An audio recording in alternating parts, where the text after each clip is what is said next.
ជំរាបសួរពុកម៉ែបងប្អូនទាំងអស់គ្នាហើយនឹងដែរយើងមកទៀតហើយ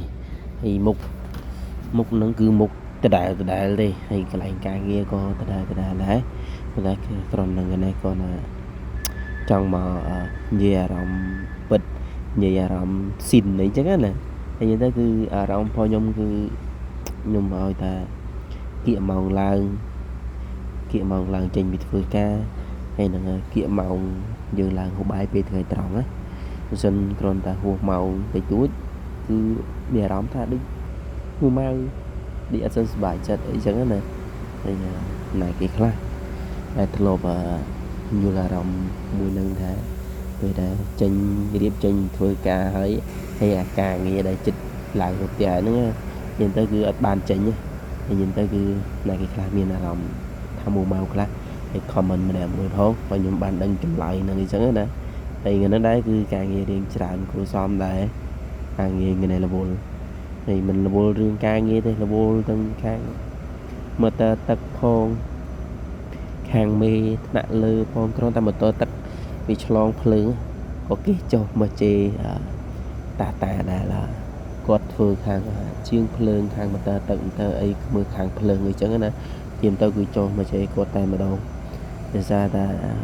ថ្ងៃហ្នឹងគឺម៉ូទ័រទឹកនឹងបានឆ្លងភ្លើងឆ្លងអីចឹងណាតែពេលចឹងគឺវាអត់បូមទឹកតែពេលដែលអត់បូមទឹកទៅគឺគាត់ចូលមកដល់គាត់ជេរយកហ្នឹងហើយគាត់ដឹងថាមិនបានវាត្រូវឆ្លងចឹងអត់មានសួរហេតុផលអីយើងអីត្រឹមត្រូវទេណាគឺខ្ញុំមានអារម្មណ៍ថាហួសចិត្តជំនួសតាព្រោះគាត់មេធំចឹងហើយគ្រាន់តែគាត់ចង់ធ្វើតាមកាតព្វកិច្ចរបស់គាត់អីចឹងណាតែទៅពេលដែលយើងតវ៉ាក៏តវ៉ាមិនកើតដែរយើងត្រឹមតែជាកូនចៅគេយើងចាំតែស្ដាប់ទៅហើយចំណុចណាដែលល្អគឺយើងយកទៅហើយចំណុចណាដែលមិនល្អគឺយើងបោះចោលក្បត់ចោលវាទៅដាក់ក្នុងក្រងដាក់ក្នុងអីយកទៅចោលតាមធុងសម្រាមតាមទឹកទៅហើយទៅគឺពួកម៉ាក់ខ្ញុំធ្វើខាងភ្លើងជាមួយតាដែលគាត់ធ្វើខាងម៉ូទ័រទឹកម៉ូទ័រអីណាវាថាថ្ងៃហ្នឹងហត់សបើមកគេថាហត់ការងារមកជុំហ្នឹងថ្ងៃហ្នឹងគឺហត់ចិត្តទៀតនេះឃើញមិត្តភ័ក្ដិខ្ញុំវាកំពុងតែទាញខ្សែភ្លើងខ្សែអីចឹងណាតែពេលចឹងទៅគឺពេលដែលដាក់ខ្សែភ្លើងដាក់តអីរួចរាល់ទៅក៏ចាប់ផ្ដើមឡើងមកលើតែពេលឡើងមកលើក៏អត់បានចាប់អារម្មណ៍ថាម៉ូទ័រទឹកហ្នឹងវាបានឆ្លងភ្លើងឬក៏វាបានមានចរន្តណាដែលវាត្រូវដាច់ទៅអីចឹងយើងអត់ដឹងតែពេលចឹងមានអីមេឡើងមកមេហៅប្រជុំទាំងអស់នេះមានប្រជុំតែយើងណាប្រជុំទាំងអស់គ្នាក្នុងឯងហើយទៅពេលដែលគេនិយាយមកត្រួសរាយរាប់ប្រាប់យើងពីបញ្ហាទៅយើងទទួលយកទាំងឯងហើយបើអត់ទទួលយកតស្បៃមកគេហើយបន្ទាប់ពីគេប្រជុំនិយាយរឿងខ្លះទៅក៏យើងបាន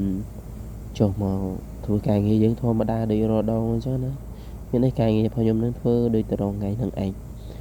ហើយបន្ទាប់ពីត្រូវមកគេរៀងខឹងតិចតួចដែរ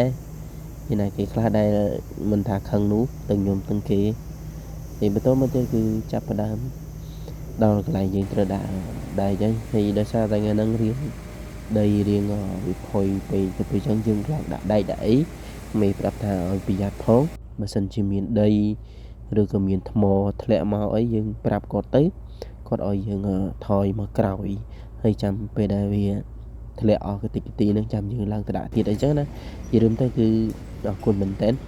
ដែលពួកគាត់តែងតែប្រាប់យើងឲ្យយើងសុវត្ថិភាព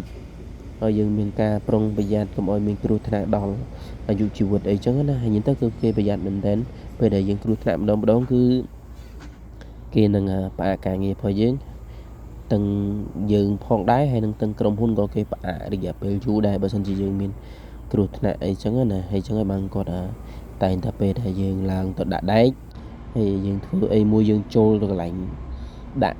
ដែកនោះក៏គាត់ឲ្យយើងប្រុងប្រយ័ត្នដែរហើយវីដេអូយើងគឺមានតែប៉ុណ្្នឹងឯងអរគុណបងប្អូនទាំងអស់គ្នាជម្រាបលាបាយបាយ